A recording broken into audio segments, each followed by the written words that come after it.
Hi, Dr. P here to talk about the question, what part of play is games? Now, play is not the same as games, but I encounter adults these days who more or less call anything play-like that they like to do games. Now, I think words are important, and when people aren't on the same page, when they have semantic misunderstandings, the use and misuse of words becomes a big barrier.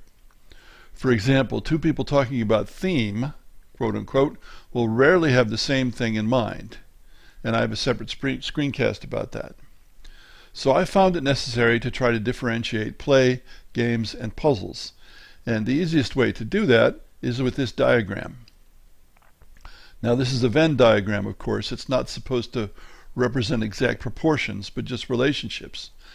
So most games are play, but some are serious, and the same can be said of puzzles. There is an intersection of games and puzzles where you can't really say for sure which it is. But lots of play is neither games nor puzzles.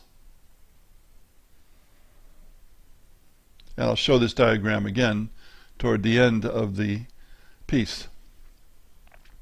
Most people, some animals like dogs, cats, some other mammals and birds like to play. Some people like to play games. Most games are play, but not all.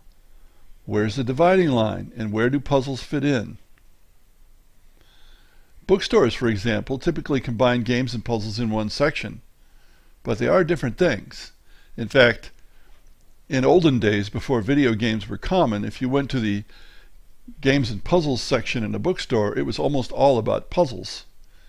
And we have things like the venerable Games magazine, which is almost all puzzles and not games.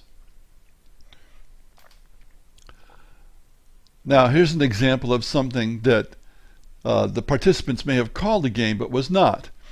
An older student, older as in 24, and I used to play at an acronym game at college. She was not my student, but she was a girlfriend of one of my students. I'd think of a 3 or so letter acronym, such as THG, to describe her, and she'd guess at the meaning. In this case it was Tommy Hilfiger Girl, because she often wore shirts that advertised the maker. She loved the attention and she was very gregarious, and I found it amusing. Actually, it was a puzzle for her and puzzle creation for me. There was a single solution, or at least a single solution that I had in mind for the particular acronym, although she might come up with quite a good one and it would be amusing as well. Now we're coming dangerously close to trying to define game, at least in part, and that's dangerous because it's hopeless. There will always be disagreements. And I'm going to quote at some length from Wikipedia. Quote, "In his philosophical investigations, Wittgenstein demonstrated that the elements of games, such as play, rules, and competition, all fail to adequately define what games are. Wittgenstein concluded that people apply the term game to a range of disparate human activities that bear to one another only what one might call family resemblances." And in case you're not familiar with Wittgenstein, he is a 20th century philosopher, not from an older time. We can define or specify some characteristics that these things have that are not common to others, though, even if we can't really define them. For example, puzzles have always correct solutions. Once you figure out the solution, you're done, because it always works. Often there's just one solution, sometimes there's more. Games do not have always correct solutions. In fact, if you have something that's a game and it has a dominant strategy, something you have to play to have a chance to succeed, then that's regarded as a serious defect. Puzzles are solution finding, games are problem solving. Two different things. And of course, play need not have anything to do with solutions or with problem solving. There is no thinking opposition in a pure puzzle. Any opposition comes from what was designed into it by the person who devised the puzzle. But programming, whether that programming is computer programming or programming via a deck of cards, can provide active opposition. Games require active human or human-like opposition. Another way to differentiate this, Warren Spector, in his rules for his developers of his famous video game Deus Ex, said, "Overcome obstacles, not solve puzzles."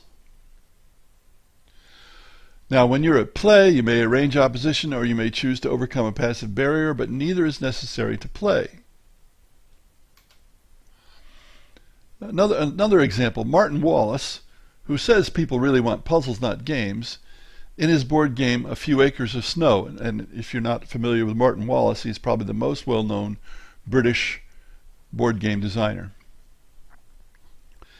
He inadvertently provided an example of the difference.